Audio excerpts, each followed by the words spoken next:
Hello student, today I am going to explain you the remaining part of biotechnology and its applications. Production of insulin means production of humulin.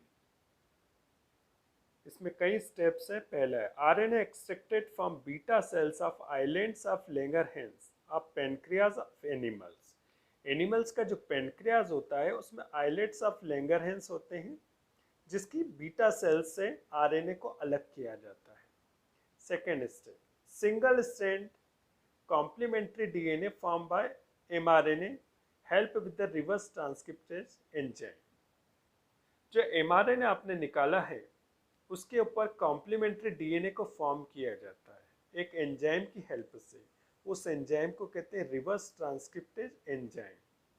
Third step second strand of DNA form. अब जो complementary DNA बना है वो single stranded है तो उसका double stranded बनाना है, एक स्ट्रैंड बनाना है. तो वो जो सेकेंड स्ट्रैंड बनेगा उसका किसकी हेल्प से बनेगा? DNA polymerase enzyme. तो अब आपके पास कॉम्प्लीमेंट्री डीएनए और एक और सिंगल स्ट्रैंड डीएनए दोनों को आपको क्या करना है? जोड़ना है. तो दोनों डीएनए को एनिल किया जाएगा एंजाइम लाइगेज के द्वारा. तो जो सिंगल डीएनए था, सिंगल स्ट्रैंड ऑफ डीएनए था, वो कन्वर्ट हो जाएगा डबल स्ट्रैंडेड डीएनए में. Now DNA and plasmid DNA are sealed and form new circular plasmid जिसको रिकॉम्बिनेंट डीएनए कहा गया है. अभी जो आपने डबल स्ट्रैंडेड डीएनए बनाया है इसको वेक्टर प्लाज्मिड के डीएनए से जोड़ दिया जाता है. अब दो डिफरेंट टाइप के जब डीएनए आपस में जुड़ जाते हैं तो उसको सर्कुलर प्लाज्मिड कहते हैं या रिकॉम्बिनेंट डीएनए या काइमेरिक डीएनए कहते हैं. अब जो आरडीएनए बना है, रिकॉम्बिनेंट डीएनए बना है, इसको ट्रांसफर किया जाएगा होस्ट सेल में. तो यहाँ जो होस्ट सेल ली जाएगी ई कोली ली जाएगी. यह आरडीएनए होस्ट सेल्स के अंदर जाकर मल्टीपल कॉपीज फॉर्म करता है डीएनए की जो कि सेम होती है, सिमिलर होती है. अब देखेंगे इंसुलिन का स्ट्रक्चर. जो इंसुलिन होता है उसमें दो पॉलीपेप्टाइड चेन होती है A and B. A chain जो होती है उसमें 21 एमिनो एसिड्स होते हैं जबकि बी चेन के अंदर जो 30 एमिनो एसिड्स होते हैं. ये दोनों पॉलीपेप्टाइड चेन जुड़ी होती है डाइसल्फाइड बॉन्ड के द्वारा. इस तरह इंसुलिन का स्ट्रक्चर फॉर्म होता है. You can see in this diagram how to produce the insulin. तो आपको क्या लेना है? पहले आप बैक्टीरियल प्लाज्मिड लेंगे. मतलब बैक्टीरिया के अंदर प्लाज्मिड होता है उसका एक रेस्ट्रिक्शन एंडोन्यूक्लियस से निकाल कर एक छोटा सा पीस ले लेंगे. उसी तरह से जो एनिमल का पेनक्रियाज है उसमें से आपको क्या निकालना है? आइलेट्स ऑफ लैंगरहैंस की बीटा सेल से इंसुलिन जीन निकालेंगे. तो ये प्लाज्मिड और इंसुलिन जीन्स दोनों को क्या कर देंगे? आप जोड़ देंगे और जोड़ने पे जो नया डीएनए बनेगा उसको क्या कहेंगे? Recombinant DNA. तो यहाँ पर प्लाज्मिड का जेनेटिक मटेरियल और इंसुलिन जीन्स दोनों को जोड़ दिया. दोनों को जोड़ने पर जो नया डीएनए बना उसको recombinant DNA plasmid, recombinant DNA chimeric DNA कहेंगे. अब जो रिकॉम्बिनेंट डीएनए इसको ट्रांसफर कर देंगे होस्ट सेल्स के अंदर. तो होस्ट सेल्स के अंदर क्या लिया जाता है? आपका ई कोली. ई कोली में जाकर ये रिकॉम्बिनेंट डीएनए अपने समान नए डीएनए को प्रोड्यूस करता है. मतलब अब जो नया डीएनए बनेगा उसके अंदर कौन से जीन्स होंगे? इंसुलिन वाले जीन जो कि क्या प्रोड्यूस करेंगे? इंसुलिन प्रोड्यूस करेंगे. Diagnosis of diseases. बीमारियों का पता या परीक्षण कैसे किया जाता है? By monoclonal antibodies use in the serological test result obtain in a few minutes. जो मोनोक्लोनल एंटीबॉडीज है उसके द्वारा सीरम के जो टेस्ट होते हैं उसको किया जाता है जिससे रिजल्ट कुछ मिनट में पता चल जाता है. और दूसरा जो है डीएनए प्रोब. प्रोब का मतलब होता है हथियार या tool. Production of monoclonal antibodies MCA. जो मोनोक्लोनल एंटीबॉडीज होती है वो एक क्लोन से फॉर्म होती है. Normally antibody produce against attacking of pathogens in body. जब कोई बॉडी के अंदर कोई पैथोजन अटैक करता है तो अपनी बॉडी उसके अगेंस्ट क्या बनाती है? एंटीबॉडीज बनाती है. लेकिन ये जो एंटीबॉडीज अपनी बॉडी में बनती है बहुत कम क्वांटिटी में बनती है और एक स्पेसिफिक एंटीबॉडी एक स्पेसिफिक पैथोजन के साथ रिएक्ट करती है. Monoclonal antibodies are type of antibody produced by a single clone or cells or single cells. तो मोनोक्लोनल एंटीबॉडी क्या है? एक प्रकार की एंटीबॉडीज है जिसका फॉर्मेशन एक सिंगल क्लोन के द्वारा किया जाता है, इसलिए इन एंटीबॉडीज को मोनोक्लोनल एंटीबॉडीज कहते हैं। इन 1973 Milstein and Cotton induced the fusion of mouse myeloma cells with rat myeloma cells। 1973 में दो साइंटिस्ट थे, एक मिलस्टीन था कॉटन था, उनने फ्यूजन करवाया माउस की जो माइलोमा सेल्स होती है और रेट की जो माउस माइलोमा सेल्स होती है, इन दोनों को फ्यूज कर दिया। उनके फ्यूज करने से जो नई सेल्स बनी, वो जो नई सेल्स बनी वो क्या था? एक हाइब्रिड सेल थी जिसको हाइब्रिडोमास कहा गया और इस टेक्निक को हाइब्रिडोमा टेक्निक कहा गया। जो माइलोमा सेल्स होती है वो कैंसर कॉजिंग सेल्स होती है, एबनॉर्मल जो होती है प्लाज्मा सेल्स होती है, जो कि प्रोड्यूस होती है लिम्फोसाइट सेल्स के द्वारा। In 1975, Kohler and Milstein adopted this method to produce antibodies in large quantity। तो 1975 में कोहलर तथा मिलस्टीन ने उस मेथड को एडॉप्ट किया और उस मेथड को एडॉप्ट करने के बाद उस मेथड के द्वारा उन्होंने बहुत अधिक क्वांटिटी में एंटीबॉडीज को फॉर्म किया। तो उन्होंने बहुत अधिक क्वांटिटी में जो एंटीबॉडीज फॉर्म की थी वो कई स्टेप्स में कंप्लीट हो रही थी मेथड्स। तो पहली है selected mice immunise with the pathogen. एक माइस को सिलेक्ट किया और उसकी बॉडी के अंदर इंजेक्ट कर दिया पैथोजन। पैथोजन इंजेक्ट किया तो 2 या 4 दिन के बाद उस माइस की क्या हो गई? डेथ हो गई। अब माइस की जब डेथ हो गई तो उसकी बॉडी में से क्या निकाला? स्प्लीन और थाइमस टिश्यू निकाल लिया और उनको छोटे छोटे स्मॉल पीसेस में कट कर दिया। उसके बाद जो स्मॉल पीस थे उसमें से सेल्स को अलग अलग करना था, तो इन सेल्स को अलग किया बाय मैकेनिकल मेथड्स के द्वारा या एंजाइमेटिक मेथड्स के द्वारा। एक एंजाइम लिया और एंजाइम के अंदर ही पीस डाल दी, जिससे वो सेल्स थी सब कैसी हो गई? डिसोशिएट हो गई, अलग अलग हो गई। स्प्लिन सेल्स को ट्रांसफर कर दिया कल्चर मीडियम में। अब जो स्प्लिन सेल्स सेपरेट आउट हुई थी उन सेल्स को कहाँ? कल्चर मीडियम के अंदर ट्रांसफर कर दिया। इसी तरह से एक दूसरी जो माइस थी उसमें से क्या निकाला? माइलोमा सेल्स को निकाला।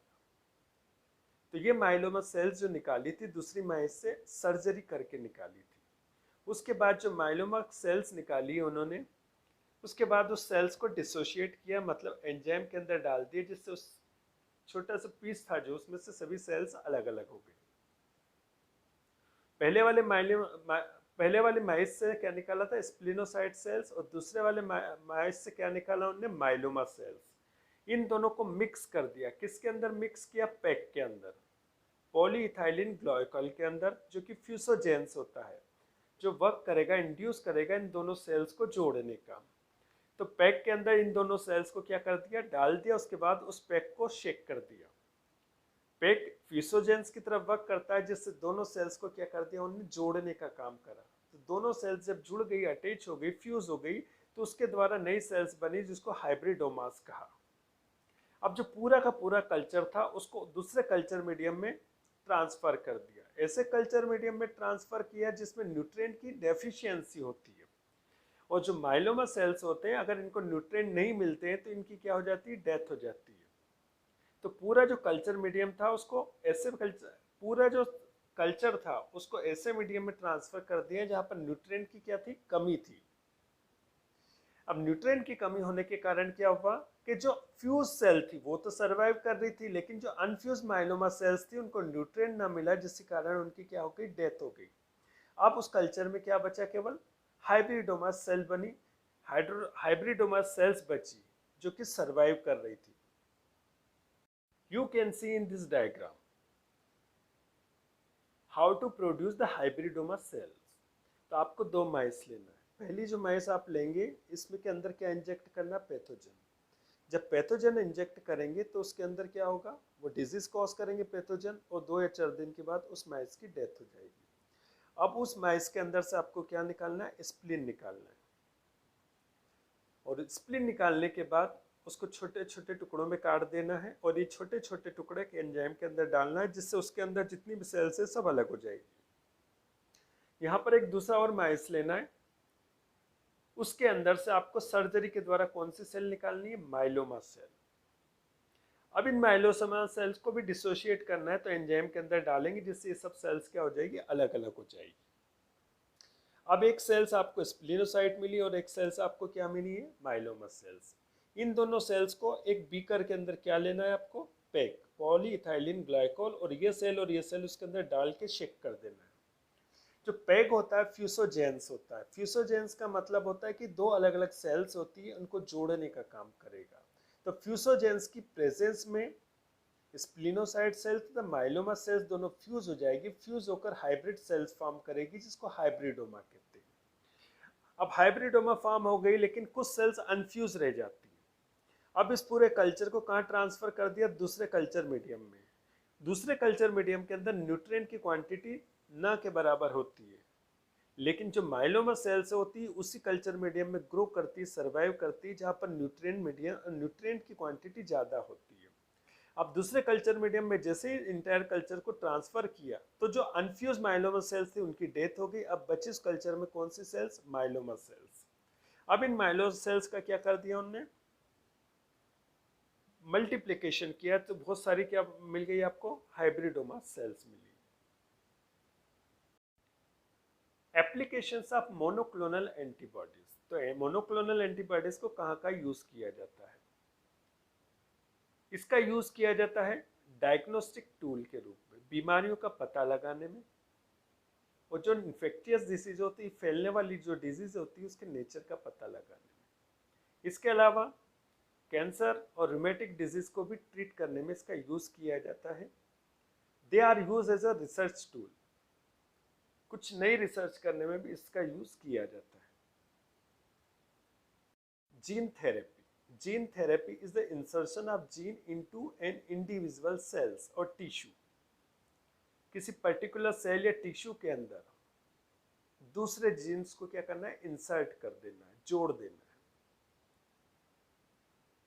क्यों, ताकि किसी इंडिविजुअल के अंदर जो डिजीज होती है उसको ट्रीट किया जा सके। मतलब एबनॉर्मल जो जीन्स है उसको रिप्लेस किया जाएगा हेल्दी जीन्स के द्वारा। तो इस प्रोसेस को जीन थेरेपी कहते हैं। Gene therapy is a experimental technique that use genes to treat prevent disease. इस थेरेपी के द्वारा एक्सपेरिमेंट करके जो बाय बर्थ डिजीज होती है, जो जेनेटिक डिजीज होती है, उसको प्रिवेंट किया जाता है, रोका जाता है।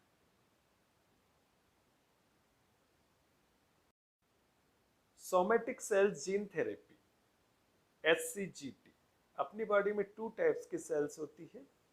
सोमेटिक सेल्स जिसके द्वारा जो कि रिस्पॉन्सिबल होती है अपनी बॉडी की ग्रोथ के लिए, और दूसरी होती जर्म सेल्स, जेनेटिक या रिप्रोडक्टिव सेल्स, जो कि रिप्रोडक्शन में पार्टिसिपेट करती है। तो यहाँ पर अपन थेरेपी करेंगे somatic cell gene therapy, somatic cell से रिलेटेड है। In somatic cell gene therapy the technique genes transfer into any cell other than the gamete cells. तो यहाँ पर जीन्स को ट्रांसफर किया जाएगा, इंसर्ट किया जाएगा, जो जर्मिनल सेल्स होती, गैमेट वाली सेल्स है, उसको छोड़कर दूसरी सेल्स में। इस तरह से कोई डिजीज होती है उसको प्रिवेंट किया जाता है, उसको रोका जाता है।